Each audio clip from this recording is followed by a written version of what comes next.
राधे राधे मित्रों, मैं हूं शिवाकांत शुक्ल और स्वागत है आपका हमारे YouTube चैनल शुक्ल जी संस्कृत ज्ञान गंगा में। मित्रों, हम लोग मेघदूतम का अध्ययन कर रहे हैं और पिछली वीडियो तक हम लोगों ने 35 श्लोक तक का अध्ययन कर लिया है। जैसा कि आप सबको पता है कि हमने पिछले श्लोक में यह अध्ययन किया कि जो उज्जैनी नगरी थी, उज्जैनी नगरी है भी, उस उज्जैनी नगरी के जो घोड़े हैं वो कैसे हैं, पत्रश्याम और कैसे हैं तो दिनकर हयस्पर्धिनः, दिनकर के जो हैं रवि के जो सूर्य के जो घोड़े हैं उनसे स्पर्धा करने वाले हैं। और वहाँ के हाथी कैसे हैं तो एकदम विशालकाय पर्वत के समान, और तुम्हारे समान वांत वृष्टि, जैसे तुम वांत वृष्टि करते हो, वर्षा करते हो, ऐसे ही वो भी मद को बहाने वाले हैं, मद को बहाते हैं। प्रभेदात, मद बहता रहता है उनके मस्तक से, ऐसे हाथी हैं उस उज्जैनी नगरी के। और हमने यह अध्ययन किया था कि जो योधाग्रण्य हैं वो प्रतिदशमुखम संयुगे तस्थिवांस प्रत्यादिष्टाभरण रुचय चंद्रहास व्रणांकैः, चंद्रहास की व्रणांक को शोभित कर रहे हैं, जिनके शरीर जिन्होंने अलंकार को परित्याग कर दिया है, अलंकार का बिल्कुल त्याग कर दिया है। क्यों? क्योंकि उनके शरीर की जो शोभा है वो व्रण के अंक से ही हो रहा है। जो घाव लगे हैं उस घाव के चिन्हों से ही उनकी शोभा बढ़ रही है, इसलिए उन्होंने आभरण को प्रत्यादिष्ट कर दिया है, उसका परित्याग कर दिया है। और उज्जैनी नगरी की शोभा कैसी है इसका वर्णन भी यक्ष मेघ को बतला रहा है और कालिदास जी के शब्दों में यहाँ पर लिखा जा रहा है। तो चलिए अत्यधिक समय भूमिका में न लेते हुए हम सीधे अपने अध्ययन की तरफ बढ़ते हैं। हम फिर बता रहे हैं कि ये PDF मैं पुस्तक से ही बनाता हूँ, शायद कोई गलती हो तो आप लोग क्षमा करिएगा। जैसा इसमें है वैसा हम बता रहे हैं, और शायद श्लोक अगर आगे पीछे भी हो जाए तो आप लोग थोड़ा देख लीजिएगा, क्योंकि हमने 2-3 किताबों में देखा तो 1-2 श्लोक कुछ आगे पीछे हैं, इसलिए हम ऐसा कह रहे हैं। और आप लोग किताब का सहारा ज़्यादा लेने का प्रयास करिए। PDF तो बस इसीलिए है कि ताकि काम चलाऊँ सरकार है बस। चलते हैं अपने 36वें नंबर श्लोक की तरफ। कहते हैं कि जालोद्गीर्णैरुपचितवपुः केश संस्कार धूपैर्, जालोद्गीर्णैरुपचितवपुः केश संस्कार धूपैर्, बन्धुप्रीत्या भवन शिखिभिर्दत्त नृत्योपहारः, बन्धुप्रीत्या भवन शिखिभिर्दत्त नृत्योपहारः, हर्म्येष्वस्याः कुसुमसुरभिष्वध्वखेदं नयेथा, हर्म्येष्वस्याः कुसुमसुरभिष्वध्वखेदं नयेथा, लक्ष्मीं पश्यन् ललितवनिता पादरागाङ्कितेषु, लक्ष्मीं पश्यन् ललितवनिता पादरागाङ्कितेषु। देखिए, हम श्लोक का उच्चारण करते समय संधि विच्छेद इसलिए नहीं करते क्योंकि हमको उच्चारण शुद्ध आना चाहिए। उच्चारण में अत्यधिक संधि विच्छेद नहीं करना चाहिए। अर्थ निकालते समय, अन्वय करते समय जरूर संधि विच्छेद का सहारा लेना चाहिए, लेकिन जब हम श्लोक का उच्चारण कर रहे हैं तो उत्तम विधि यही है कि जैसे लिखा हुआ है ठीक उसी प्रकार से हमारा उच्चारण हो। तो आइए देखते हैं इसका अन्वय किस प्रकार से होगा। तो ये कहना ये चाहते हैं कि जब आप वहाँ पर जाएंगे तो आप वहाँ की शोभा को जब देखेंगे तो आपका मन प्रसन्न हो जाएगा। अस्याह हर्मेषु, तीसरी पंक्ति को देखिए, अस्याह हर्मेषु, अस्याह माने ये जो उज्जैनी नगरी है, उज्जैन्याः, इस उज्जैनी नगरी के जो हर्म माने महल हैं, उन महलों की जो शोभा है, उसकी जो लक्ष्मीन, जो लक्ष्मी है उस लक्ष्मी को पश्यन माने देख करके आपका जो अध्व माने मार्ग का, खेदम माने जो कष्ट है, दुख है, जो आपको मार्ग में हुई पीड़ा है, मार्ग की थकान है, उस थकान को नए था क्या कर देना, दूर भगा देना, दूर करना। कैसे? तो कह रहे हैं अस्याह हरमेषु लक्ष्मीम पश्यन। अस्याह माने इस उज्जैनी नगरी के जो हर्म माने महल हैं, भवन हैं, उन भवनों की जो शोभा है, उन भवनों में जो शोभा है, हर्मेशु सप्तमी का प्रयोग है तो यहाँ में लिख दीजिए। हर्मेशु माने महलों की जो शोभा है, महलों की जो सुंदरता है, उस शोभा को पश्यन, लक्ष्मी माने जो शोभा है उस शोभा को पश्यन माने देखते हुए तुम क्या करना, अध्व माने मार्ग का जो खेदम माने तुमको खेद है, कष्ट है, थकान है, उस थकान को नए था माने दूर कर लेना। ठीक। अब बाकी सारे जो इस श्लोक के बचे हुए पद हैं उनमें उन महलों की शोभा का वर्णन किया गया है। जिस महल के बारे में कह रहे हैं कि हरमेश माने महलों में जो लक्ष्मी है, जो शोभाएं दिख रही है, जो सुंदरता है, उसको पश्यन, तो उस महलों में कैसी शोभा है, कैसी सुंदरता है, उसी सुंदरता का सारे श्लोक में वर्णन किए हैं। कह रहे हैं जालोद गिरणई। देखिए अब की जो महिलाओं की सजावट है वो बिल्कुल आर्टिफिशियल हो गई है। उसमें कुछ साइड इफ़ेक्ट भी होते हैं, कुछ और भी कुछ ऐसी चीज़ें होती हैं जो नुकसानदेह होती हैं। लेकिन पुराने ज़माने में जो सजावट हुआ करती थी उसकी कुछ विचित्रता ही होती थी। आजकल बालों को क्या करेंगे, उसमें कंडीशनर वगैरह लगा करके सिल्की कर लेंगे और उसमें घुंघराले बनवा लेंगे, ये कर लेंगे, वो कर लेंगे। लेकिन पहले की जो महिलाएं हुआ करती थी, लड़कियां हुआ करती थी, वो अपने बालों को, जैसे आजकल वो सुखाने के लिए एक मशीन आती है, ठीक उसी तरीके से वो क्या करती थी कि एक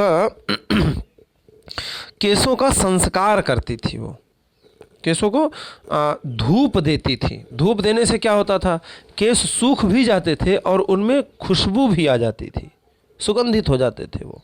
तो उसी का वर्णन यहाँ पर कालिदास जी कर रहे हैं कि जालोद गिरणई। जाल माने जो गवाक्ष होते हैं, अपने पुराने जो घर देखे होंगे उन घरों में ऐसे छोटे छोटे छेंदे बने होते थे जिनमें से सूर्य की रोशनी आया करती थी, उसको गवाक्ष कहते हैं, संस्कृत में जाल कहते हैं।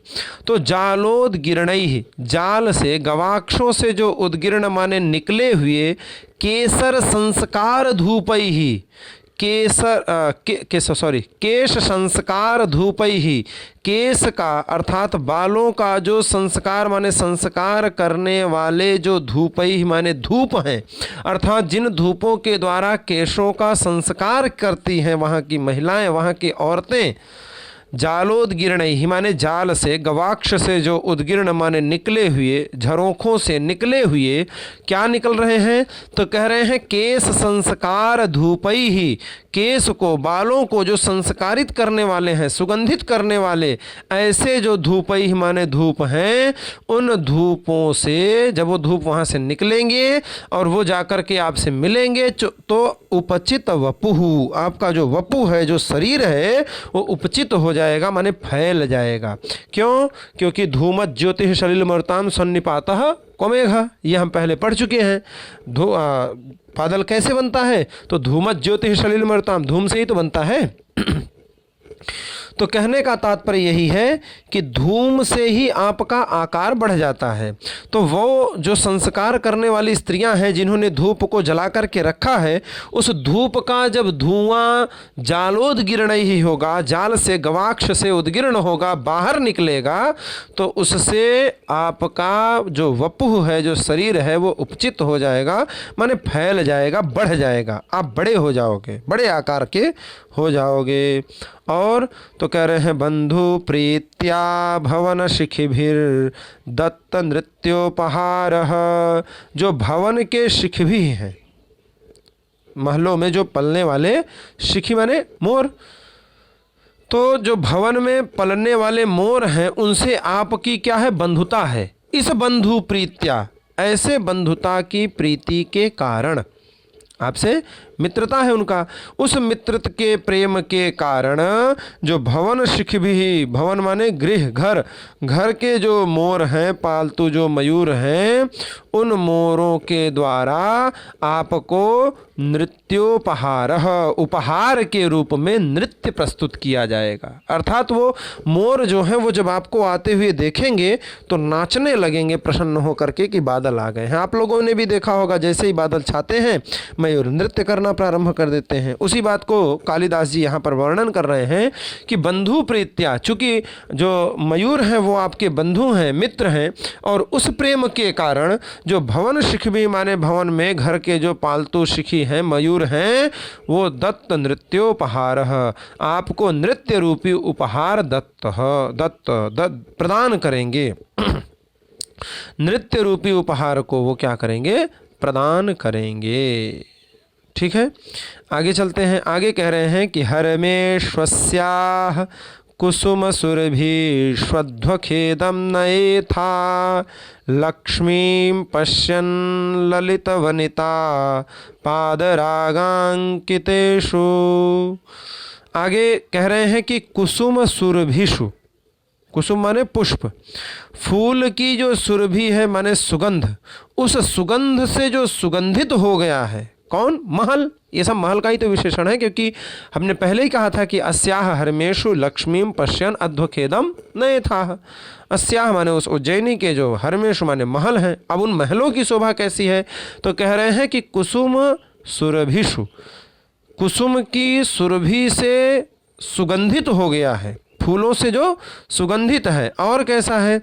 तो कह रहे हैं कि ललित वनिता पाद रागांकितेषु। ललित माने जो सुंदर, वनिताएं हैं, वनिता माने स्त्रियां हैं, उन सुंदर, ललित वनिता माने सुंदर जो स्त्रियां हैं, ऐसी स्त्रियों के जो पाद माने पैर, उस पैर में लगा हुआ जो राग, राग माने महावर, उस महावर से वो भवन क्या हो गया है? अंकितेषु, अंकित हो गया है, चिन्हित हो गया है। जब औरतें अपने पैरों में महावर लगाती हैं, आपने देखा होगा लाल लाल लगाते हैं पैरों में, तो उसको लगा करके जब महलों में चलती हैं तो महल में वो राग अंकित हो गया है, ऐसा महल है। फिर से देख लीजिए, कह रहे हैं कि कुसुम सुरभिषु, कुसुम की सुरभि माने सुगंध से सुगंधित हो गया है वह महल। और तो कह रहे हैं ललित वनिता पाद रागांकितेषु, ललित माने सुंदर, जो वनिता माने स्त्रियां हैं, उन स्त्रियों का जो पैर, पाद माने पैर, उन पैरों में जो लगा हुआ राग माने महावर है, उस महावर से पूरा महल कैसा हो गया है? तो अंकितेषु, अंकित हो गया है। ऐसा अंकित हुआ, चिन्हित हुआ ये जो उज्जैनी के महल हैं। अस्याह हरमेशु, अस्याह उज्जैन्य, इस उज्जैनी का जो हर्म है, महल है, उन महलों में लक्ष्मीं पश्यन्, जो लक्ष्मी है, जो शोभा है, जो सुंदरता है, उस सुंदरता को, लक्ष्मी को, शोभा को पश्यन् माने देखते हुए तुम्हारे जो अध्व माने मार्ग का जो खेद है, जो थकान है, उसको नयेथा माने तुम दूर कर लेना। आशा करता हूँ ये श्लोक आप लोगों को अच्छे से समझ में आ गया होगा। चलते हैं अगले श्लोक की तरफ।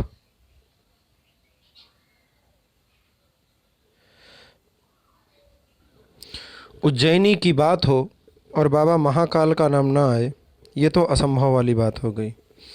अगले श्लोक में कालिदास जी वहीं का वर्णन कर रहे हैं कि वहाँ की कैसी शोभा है। उनका कहना यह है कि जब आप वहाँ पर जाएंगे तो आपका वर्ण जैसे महाकाल के गले का वर्ण है, बाबा भोलेनाथ के गले का वर्ण है श्याम वर्ण, ठीक उसी प्रकार के आपका भी वर्ण है, उसी प्रकार के आप भी हैं, उसी वर्ण के आप हैं। इसलिए भोले बाबा के जो गण हैं वो आपका बड़ा आदर करेंगे, बड़ा सम्मान करेंगे, ये सोच करके कि जैसे हमारे प्रभु का, जैसे हमारे स्वामी का गला है, ठीक उसी वर्ण के ये भी हैं। वहाँ पर आप जाएंगे तो वहाँ पर एक गंधवती नाम की नदी है। बड़ी सुगंधित नदी मानी जाती है। अब इस समय है कि नहीं ये तो हमको पता नहीं, अगर कोई उज्जैन के लोग हमसे जुड़े हुए हो तो ज़रूर बताएं, क्योंकि वहाँ पर हमने शिप्रा तो देखा है लेकिन गंधवती नाम की जो नदी है उसको हमने नहीं देखा है। यद्यपि मैं वहाँ गया हूँ, 10 दिन 15 दिन रुका हूँ कुंभ में, लेकिन अब जैसा भी है मुझे देखने को नहीं मिला। अगर किसी को पता हो तो कमेंट करके ज़रूर बताएं कि हाँ वहाँ पर कहाँ पर है, महाकाल के मंदिर के किधर है। तो वही कहते हैं कि वहाँ पर एक गंधवती नाम की नदी है और उस नदी में जो युवतियाँ स्नान कर रही हैं तो वो अंगराग, चंदन इत्यादि का लेप किए रहती हैं, उससे संलग्न हो करके, और वहाँ पर खिले हुए जो नील कमल हैं उन कमलों के परागों से संपर्क हो करके जो बहने वाली वायु है वो वायु बड़ी सुगंधित है। तो आप उस वायु का भी आनंद लेना। और उस वायु से कंपित हो गया है जिसका उद्यान, ऐसे उद्यान वाले जो त्रिलोक के स्वामी, चंडी के पति, चंडी माने पार्वती, पार्वती माता के जो पति हैं, ऐसे बाबा महाकाल के पास आप अवश्य जाना, तुम अवश्य जाना। ये बात इस श्लोक में बतला रहे हैं कालिदास जी के शब्दों में। देखते हैं, कहते हैं कि भर्तुः कंठच्छविरिति गणैः सादरं वीक्षमाणः,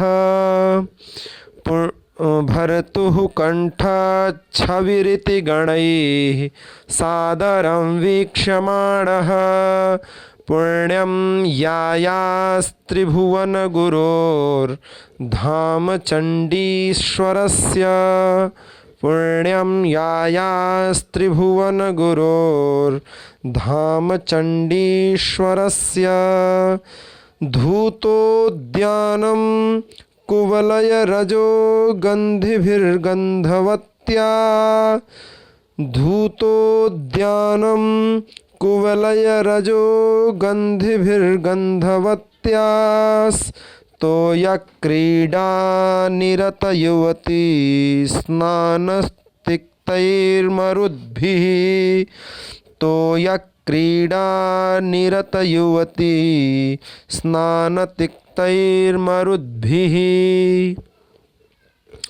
कहते हैं कि जो त्रिभुवन गुरोह, त्रिभुवन के जो क्या हैं, गुरु हैं, मिल गया दूसरी लाइन, त्रिभुवन गुरु, दूसरी लाइन देखिए, त्रिभुवन गुरोह माने जो त्रिभुवन के गुरु हैं, और चंडीश्वरस्य, चंडी के जो ईश्वर हैं, ऐसे चंडी के ईश्वर और त्रिभुवन के गुरु, ऐसे चंडीश्वरस्य माने माता पार्वती के जो ईश्वर माने पति हैं, उन पति के जो पुण्य धाम है, पवित्र स्थान है, उस स्थान में क्या करना, या जरूर जाना।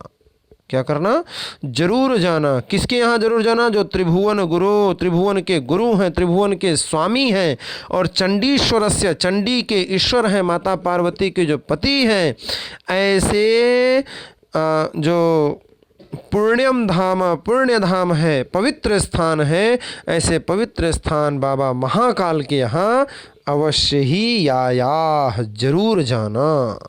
कैसा है वो स्थान, अब उसी का विशेषण बतला रहे हैं।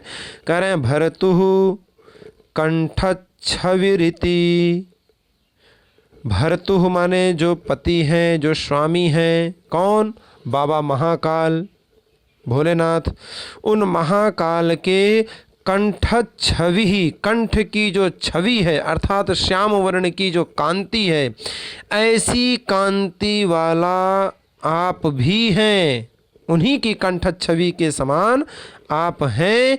इति माने ऐसा विचार करके जो भगवान भोलेनाथ के गणई ही माने गण हैं, नंदी भृंगी इत्यादि जो गण हैं, वो सारे गणों के द्वारा, गणई ही उन गणों के द्वारा सादरम वीक्षमाणः, आप बड़े सादरम माने आदर पूर्वक देखे जाएंगे। वीक्षमाणः ऐसे देखे जाते हुए तुम, और क्या होगा?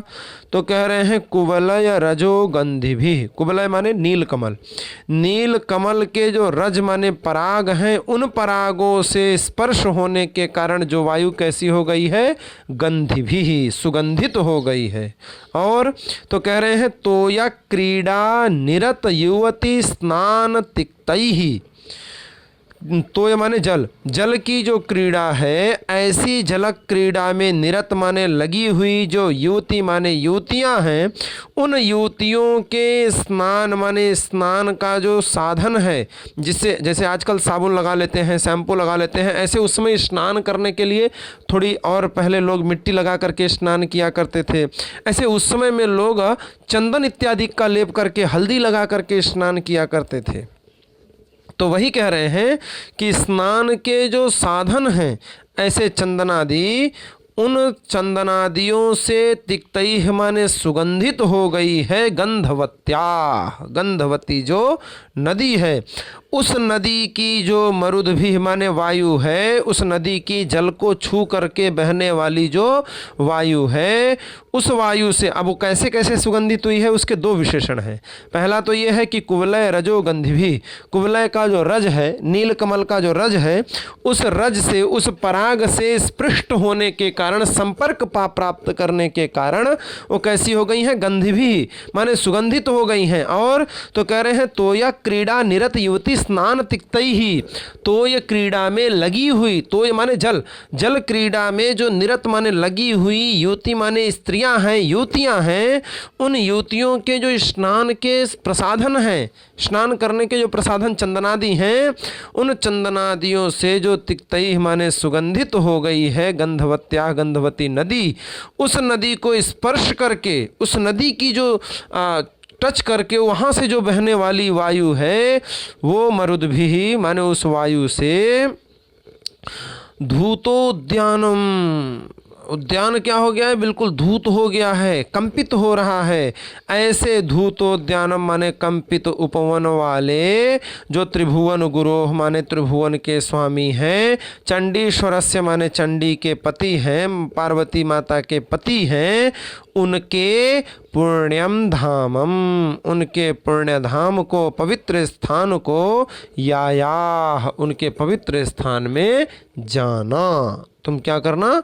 अवश्य जाना उनके उस पवित्र स्थान में। आशा करता हूँ ये श्लोक भी आप लोगों को अच्छी तरीके से समझ में आ गया होगा। चलते हैं अगले श्लोक की तरफ। अगले श्लोक की तरफ चलते हैं और अगले श्लोक में कालिदास जी ने महाकाल के विषय में बतलाया है और कहा है कि हे मेघ, अगर तुम उज्जैनी में महाकाल बाबा के मंदिर में संध्या आरती के समय नहीं पहुंचते हो। देखिए ये शास्त्र की बात है, इसलिए हम थोड़ा सा इस पे आप लोगों को चर्चा करके बता रहे हैं कि अगर कहीं पर संध्या आरती का समय है और आप वहां पर पहुंच गए हैं तो ये आपका सौभाग्य है। आरती का दर्शन करना बहुत ही सौभाग्यशाली माना जाता है, बहुत ही अच्छा माना जाता है। इसलिए कालिदास जी ने इस बात को यहाँ पर रखा है कि यक्ष मेघ से ये कहता है कि अगर आप किसी दूसरे टाइम पर भी पहुँच जाते हैं तो आप संध्या आरती का इंतज़ार अवश्य कर लेना। मान लीजिए आप 4-5 बजे पहुंचते हैं तो कोई बात नहीं, ठीक है, संध्या आरती का समय हो गया है। लेकिन अगर आप मॉर्निंग में भी वहां पहुंचते हैं, आप 10 बजे पहुंच गए, तो आप कम से कम आरती का इंतज़ार अवश्य कर लेना कि एक बार आरती के दर्शन हो जाए। और जब आरती होने लगे तो आप अपनी मधुर मधुर गर्जना करना। बड़े प्यार से जब आप गर्जना करेंगे तो आपकी गर्जना का जो फल है वो आपको प्राप्त हो जाएगा। आप जो इतना सब जगह चिल्लाते हैं, सब जगह, इसीलिए कहा जाता है ना कि अगर आपके अंदर कोई क्वालिटी है, उस क्वालिटी का अगर कहीं अच्छी जगह पर आपने प्रयोग कर दिया तो समझिए कि वो क्वालिटी आपके लिए फलीभूत हो गई। बेशक उससे आपको कुछ मिले ना मिले, कोई दिक्कत नहीं है। जैसे आप एक बड़े अच्छे गवैया हैं और आपको अच्छे अच्छे परफॉर्मेंस प्रस्तुत करने का अवसर मात्र मिल जाए तो समझिए ये आपका सौभाग्य है। आपका गाना जो आपने सीखा था वो सीखने का आपको फल प्राप्त हो गया। ठीक उसी प्रकार से यहाँ भी कह रहे हैं, देखते हैं, कह रहे हैं कि अप्यन्यस्मिन् जलधर महाकाल मासाद्य काले अप्यन्यस्मिन् जलधर महाकालमासाद्य काले स्थातव्यन्ते नयन विषयं यावदत्येति भानुः स्थातव्यन्ते नयन विषयं यावदत्येति भानुः कुर्वन् संध्या बलिपटहतां शूलिनः श्लाघनीया मामन्द्राणां फलमविकलं लप्स्यसे गर्जितानां कुर्वन् संध्या बलिपटहतां शूलिनः श्लाघनीया मामन्द्राणां फलमविकलं लप्स्यसे गर्जितानां। वही बात यहाँ कह रहे हैं हे जलधर, हे जलधर माने हे मेघ, महाकालम,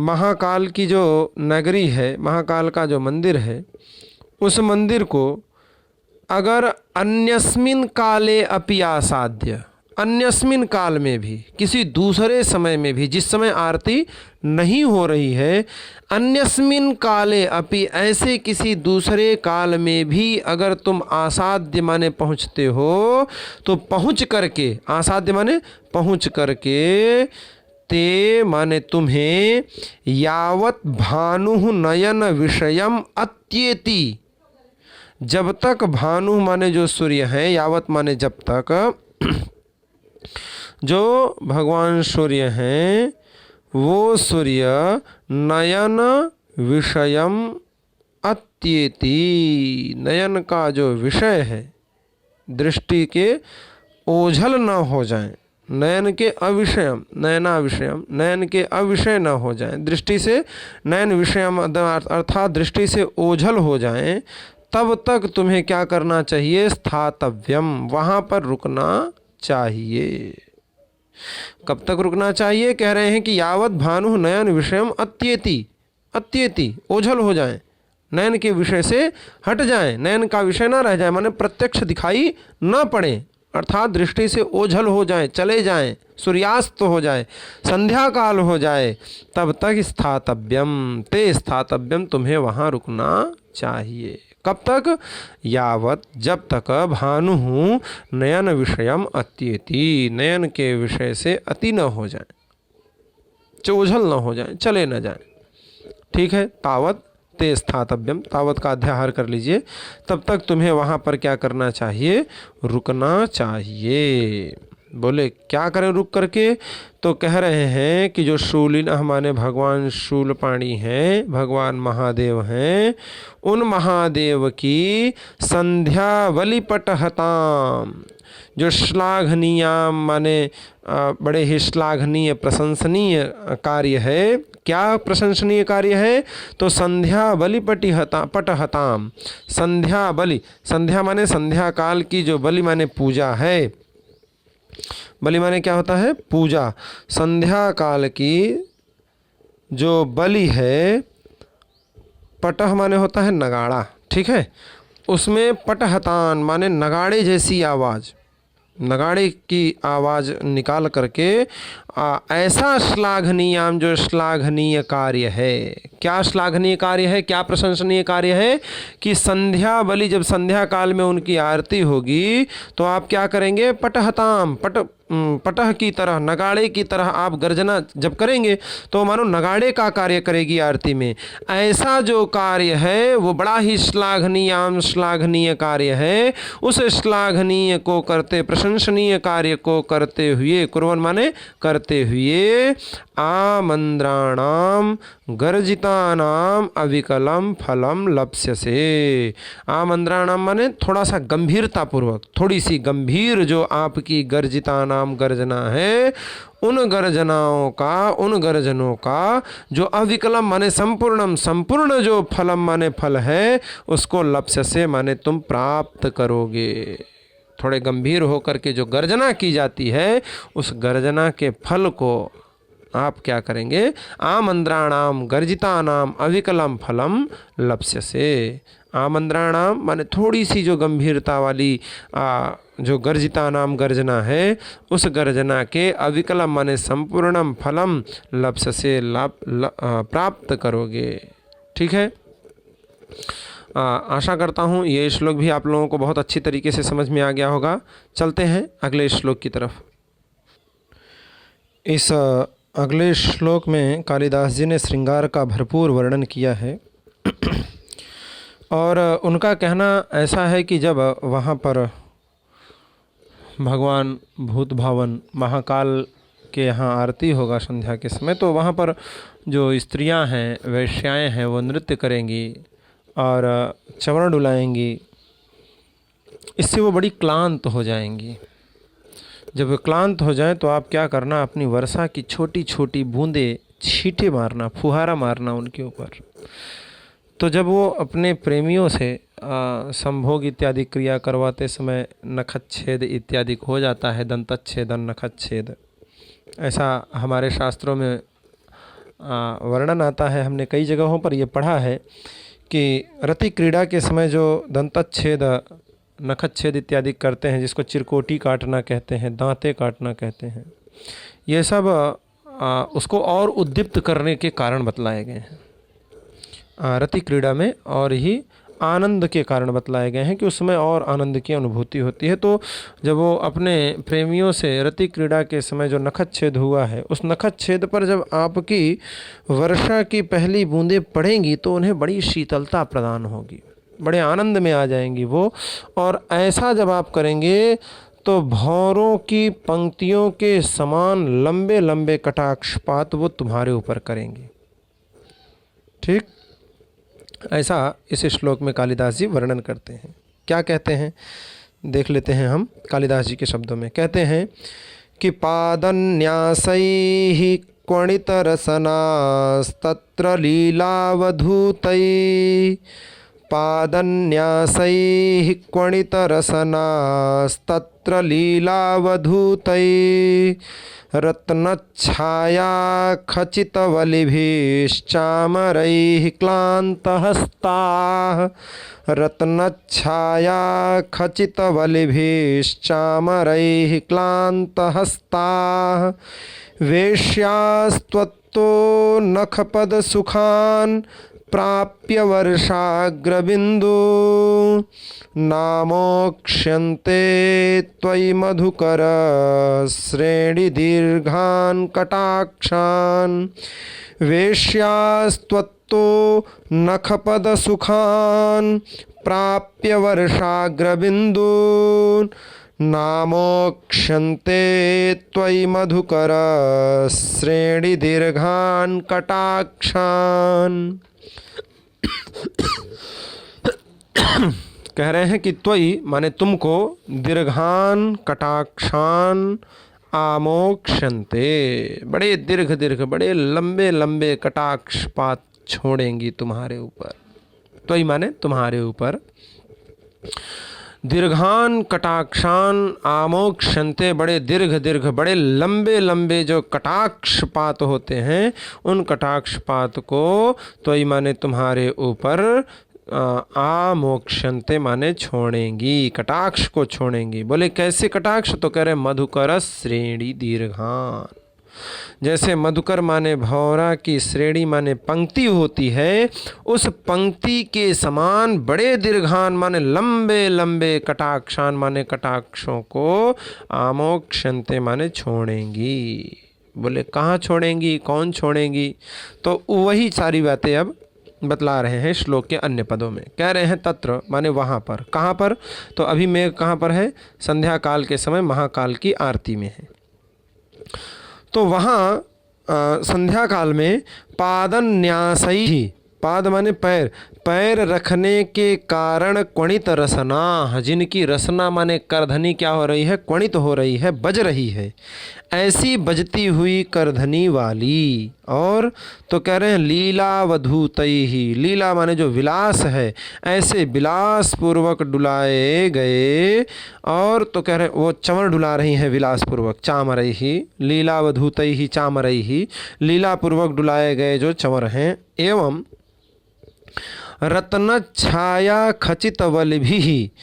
वो चामर कैसे हैं, उन चंवर की ये विशेषण बतला रहे हैं कि रत्न माने जो मणि हैं, उन मणियों की जो छाया है, शोभा है, प्रभा है, उस प्रभा से व्याप्त खचित वल्भी, खचित जो हैं व्याप्त हैं, ऐसे जो वल्भी माने डंडे हैं, ऐसे डंडे वाले जो चामरई माने चंवर, लीलावधूतैः, लीलापूर्वक विलासपूर्वक जिनको क्या किया जा रहा है, डुलाया जा रहा है, ऐसे चामरैः। तो चामर कैसे हैं, चंवर कैसे हैं, तो रत्न छाया खचित वल्भी, रत्न की छाया से, शोभा से जो खचित हैं माने युक्त हैं, रत्न की जो छाया है, मणियों की जो प्रभा है, उस प्रभा से, छाया से जो व्याप्त हैं, क्या व्याप्त है, तो वल्भी, जिसके डंडे, ऐसे डंडों से युक्त जो चामरई माने चंवर हैं, उन चंवरों से क्या है, क्लांत हस्ता, उनके हस्त हाथ जो हैं वो क्लांत हो गए माने थक गए हैं। क्यों, क्योंकि वो डुला रही हैं उसको, लीलावधूतैः, विलासपूर्वक उसको डुला रही हैं, इससे उनके हाथ क्या हो गए हैं, क्लांत हस्ता, उनके हाथ बिल्कुल थक गए हैं। ऐसे क्लांत माने थके हुए, हस्ता माने हाथों वाली कौन, वैश्या, जो वैश्याएं हैं वो त्वत्तः माने तुमसे वर्षाग्र बिंदुन प्राप्य, वर्षा की अग्र बिंदु को, वर्षा की पहली बूंद को प्राप्य माने प्राप्त करके, नखपद सुखान, जो क्या हुआ है, नखपद हैं, जो नख के खरोंच हैं, नखों के चिन्ह हैं, उन चिन्हों पर उन्हें क्या होगा, सुख प्राप्त होगा। ऐसे सुख को देने वाली जो वर्षाग्र बिंदुन, वर्षा की पहली बूंदें हैं, अग्र माने पहली, पहली जो बूंदें हैं, उन बूंदों को प्राप्य माने प्राप्त करके, त्वयि माने तुम्हारे ऊपर, मधुकर श्रेणी दीर्घान, मधुकर की श्रेणी की तरह, पंक्ति के समान, दीर्घान माने लंबे लंबे, कटाक्षान माने कटाक्ष को, आमोक्षन्ते माने छोड़ेंगी। कौन छोड़ेंगी, तो वैश्या, जो वहाँ की वैश्याएं हैं। वो वैश्याएं कैसी हैं, तो कह रहे हैं कि पादन न्यासई ही क्वणित रसना। सबसे पहला विशेषण तो ये है कि जब वो पैरों को रखती हैं, पाद माने पैर, पैर को जब न्यास करती हैं, रखती हैं, तो इससे उनकी जो रसना है, करधनी है, वो क्वणित होती है, बजती है। और दूसरा विशेषण दे रहे हैं कि लीलावधूतई ही, लीला माने विलासपूर्वक जो चंवर को जब वो डुलाती हैं, ऐसी चामरई ही, चामर को डुलाने से, क्लांत हस्ता वेश्याः, वेश्याओं का जो हाथ है वो कैसा हो गया है, क्लांत हो गया। बोले चंवर कैसा है, तो रत्न छाया खचित वल्भी, जो उसका वलय है, डंडी है, वो रत्न छाया, रत्नों की छाया से क्या हो गया है, खचित है बिल्कुल। जो वेश्याएं हैं वो बिल्कुल क्लांत हस्त वाली हो गई हैं। ऐसी क्लांत हस्त वाली जो वेश्याएं हैं, वो त्वत्तः माने तुम्हारे, जो तुम क्या करोगे, वर्षाग्र बिंदुन, वर्षा की पहली बूंदों को जब तुम बरसाओगे, ऐसे त्वत्तः माने तुमसे, वर्षाग्र बिंदुन प्राप्य, वर्षा की पहली बूंदों को प्राप्त करके, जो नखपद है उसमें उनको बहुत सुख प्राप्त होगा। ऐसे सुखान प्राप्य, सुख को प्राप्त करके, कैसे सुख मिलेगा, वर्षाग्र बिंदुन, वर्षा की जब पहली बूंदें पड़ेंगी तो उन्हें बड़ा ठंडा ठंडा लगेगा, सुख की प्राप्ति होगी। उसको प्राप्य माने प्राप्त करके, त्वयि माने तुम्हारे ऊपर, मधुकर श्रेणी दीर्घान, मधुकर की श्रेणी की तरह, पंक्ति के समान, दीर्घान माने लंबे लंबे, कटाक्षान माने कटाक्ष को, आमोक्षन्ते माने छोड़ेंगी। आशा करता हूँ ये श्लोक भी आप लोगों को बहुत अच्छी तरीके से समझ में आ गया होगा। चलते हैं अपने अंतिम श्लोक की तरफ। अगले श्लोक में शंकर जी की एक और बड़ी ही विशिष्ट बात को हम लोग जानेंगे कि जब शंकर जी तांडव नृत्य करते हैं तो उस नृत्य के समय हाथी की गीली खाल को ओढ़ने का, उसको ऊपर से ढकने का शंकर जी की एक हैबिट है, आदत है कि जब वो बिल्कुल गीली गीली माने बिल्कुल ताज़ी खाल जब हाथी की ओढ़ते हैं तो उन्हें बड़ा आनंद आता है। और जब वो खाल को ओढ़ते हैं तो उसमें से ब्लड, जो रक्त है, खून है, वो टपकता है। और उसके टपकने से पार्वती मैया को बड़ा ही डर लगता है, क्योंकि माताओं का हृदय तो वैसे भी बड़ा कोमल होता है। तो मानो यक्ष मेघ से ये कह रहा है कालिदास जी के शब्दों में कि तुम जब शंकर भगवान की सायंकालीन आरती हो जाए तो जैसे तुम जंगलों के ऊपर छा जाते हो, ठीक उसी प्रकार से मानो जब भगवान भूत भावन महाकाल हाथों को ऊपर उठाएंगे तो समझो वही वृक्ष हैं, और उन संपूर्ण वृक्ष रूपी जंगलों के ऊपर तुम आ जाना, और उनकी जो हाथी की खाल ओढ़ने की इच्छा है उसको तुम अपने आप को उनके ऊपर छाने से ही समाप्त कर देना। तुम भी गीले हो और हाथी की खाल भी गीली रहती है, वो भी श्याम वर्ण की होती है, तुम भी श्याम वर्ण के हो।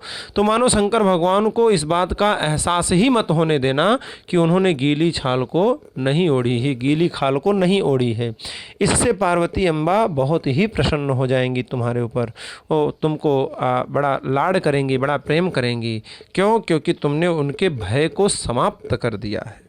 यही बात इस श्लोक में बतलाते हैं। देखते हैं कालिदास जी के शब्दों में कह रहे हैं, पश्चादुच्चैर्भुजतरुवनं मण्डलेनाभिलीनः पश्चादुच्चैर्भुजतरुवनं मण्डलेनाभिलीनः सान्ध्यं तेजः प्रतिनवजपा पुष्परक्तं दधानः सान्ध्यं तेजः प्रतिनवजपा पुष्परक्तं दधानः नृत्यारम्भे हरपशुपतेरार्द्रनागाजिनेच्छां नृत्यारम्भे हरपशुपतेरार्द्रनागाजिनेच्छां शान्तोद्वेगस्तिमितनयनं दृष्टभक्तिर्भवान्या शान्तोद्वेगस्तिमितनयनं दृष्टभक्तिर्भवान्या। कहते हैं कि जब सायंकालीन जो पूजन है, जो आरती है, वो जब हो जाएगी तो उसके होने के पश्चादुच्चैर्भुजतरुवनं मण्डलेनाभिलीनः, पश्चात माने वो संध्या आरती के बाद क्या होगा? तो कह रहे हैं कि जो पशुपते माने भगवान शंकर हैं, पश्चादुच्चैर्भुजतरुवनं मण्डलेनाभिलीनः सान्ध्यं तेजः प्रतिनवजपा पुष्परक्तं दधानः नृत्यारंभे हर पशुपते। ये पशुपते, जो पशुपते माने भगवान शंकर हैं, ठीक है, महादेव जी हैं, उन पशुपते नृत्यारंभे, संध्या पूजन के बाद वो नृत्य प्रारंभ करेंगे। और जब वो नृत्य प्रारंभ करें, उनके नृत्य प्रारंभ करने में क्या होगा? तो कह रहे हैं कि प्रतिनव जपा पुष्प रक्तम सांध्यम तेजः दधानः। जो जपा पुष्प होता है वो बिल्कुल रक्त वर्ण का होता है। ये जैसे आप लोगों ने देखा होगा कि सूर्यास्त और सूर्योदय के समय आकाश में एक लालिमा छा जाती है, ठीक उसी प्रकार का ये जपा पुष्प होता है। तो वही कह रहे हैं कि पश्चात माने संध्या पूजन के पश्चात जो पशुपते माने महादेव हैं, भगवान शंकर हैं, उन शंकर के नृत्यारंभे माने नृत्य के आरंभ में प्रतिनव जपा पुष्प रक्तम, प्रतिनव माने बिल्कुल नए जो जपा पुष्प हैं, उन जपा पुष्प के समान रक्तम माने जो रक्त वर्ण हैं, ठीक है, बिल्कुल लाल, शांध्यम तेजः, संध्या का क्या हो जाएगा? तेज हो जाएगा। ऐसे तेज को धारण करता हुआ आप उसको क्या करेंगे? धारण करेंगे। किसको? तो वही जो प्रतिनव जपा पुष्प रक्तम सांध्यम तेजः है, उस तेजः को दधानः माने धारण करता हुआ। कब? तो नृत्यारंभे, पशुपते नृत्यारंभे, भगवान शंकर के, महादेव के नृत्यारंभे माने नृत्य जब आरंभ हो जाएगा, ऐसे नृत्यारंभ में प्रतिनव जपा पुष्प रक्तम, नए जो जपा पुष्प हैं उन जपा पुष्प के समान बिल्कुल लाल लाल वर्ण वाले, सांध्यम माने जो संध्याकालीन, तेजः माने तेज है, आभा है, शोभा है, उस शोभा को दधानः माने धारण करता हुआ। और क्या करना है तुम्हें? तो कह रहे हैं कि जब भगवान शंकर अपनी भुजाओं को ऊपर उठा ले, उच्चैः भुजतरुवनं मण्डलेन अभिलीनः, उच्चैः माने जो उच्च ऊपर की तरफ उठाए हैं, उन्नत हैं, ऐसे भुज तरु वनम, भुजा रूपी जो तरु माने वृक्ष हैं, उन वृक्षों के वनों पर, अर्थात भुजा ही जो वृक्ष हैं, भुजा को ही वृक्ष मानो, कोई अलग से वृक्ष नहीं है, अर्थात उनकी भुजाओं पर, जब वो भुजा को ऊपर उठा करके नृत्य करें तो उनकी भुजाओं पर ही तुमको जा करके आच्छादित कर लेना है, ढक लेना है। तो वही कह रहे हैं कि भुज तरु वनम, भुजा रूपी जो तरु हैं, वृक्ष हैं, ऐसे वृक्षों के वनम माने वन पर, मंडलेन अभिलीनः, मंडलेन माने मंडलाकार रूप में तुम क्या हो जाना, अभिलीन हो जाना, व्याप्त हो जाना।